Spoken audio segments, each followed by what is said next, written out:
So in this short video, we are going to discuss about the static pressure, the dynamic pressure and the stagnation pressure. So first we will start with the static pressure.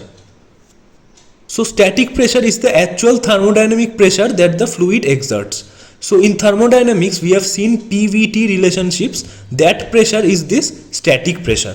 Also, static pressure will not have any dynamic effects into it. So I will write this down.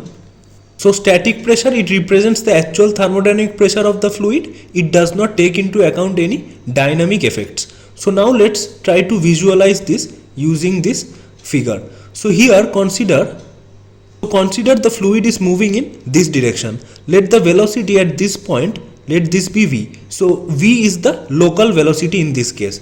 So this is a piezometer which has been attached. This is a piezometer which has been attached. So this pressure tapping, this type of pressure tapping is known as a static pressure tapping. This is known as a static pressure tapping. The reason why it is called a static pressure tapping is because the height of the fluid in this column, this height will give me the measure of the static pressure. This will give me the measure of the static pressure of the fluid.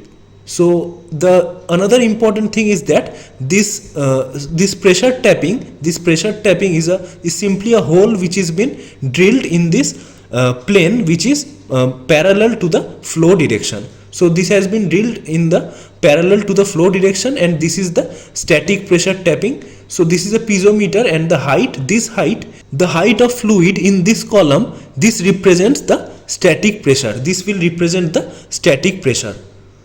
So now we will discuss about the dynamic pressure. Next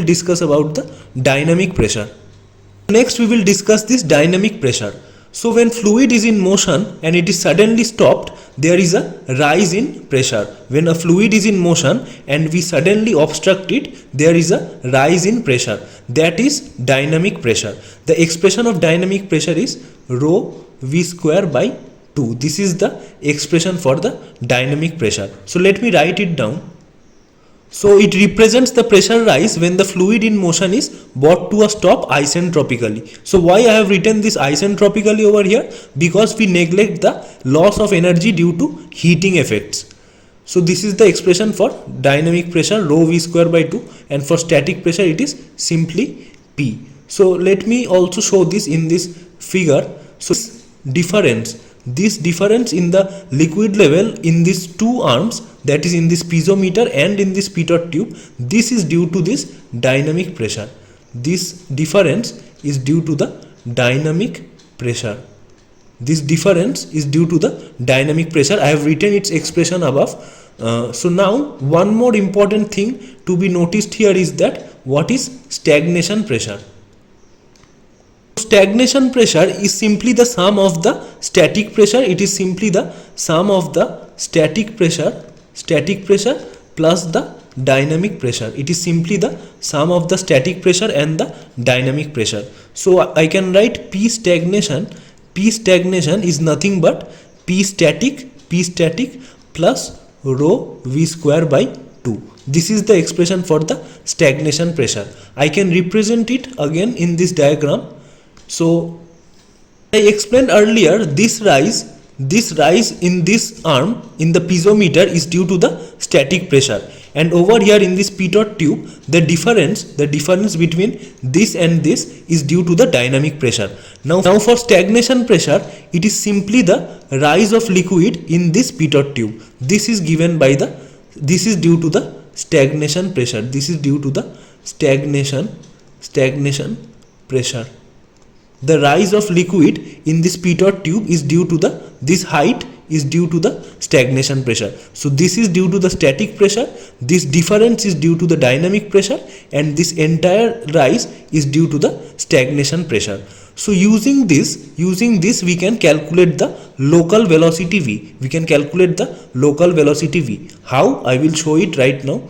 So from this expression I can find the value of v. The value of v will be, v is simply P stagnation minus P static times 2 divided by the density, and I have to take square root. So this is the expression for the local velocity of the fluid. This V is nothing but the local velocity. Let me write it down over here. This is the local velocity of the fluid. So this is also how a pitot tube actually is used to calculate the local velocity of the fluid anywhere at the flow point. So I can find the local velocity by knowing the stagnation pressure and the static pressure. So by using this pitot tube and piezometer, I can easily find the local velocity. So this was all about static pressure, dynamic pressure and stagnation pressure. The motive for this video was to show how local velocity can be calculated using this piezometer and this pitot tube, and also I have given a little explanation on what is the static pressure, dynamic pressure and stagnation pressure. Thank you.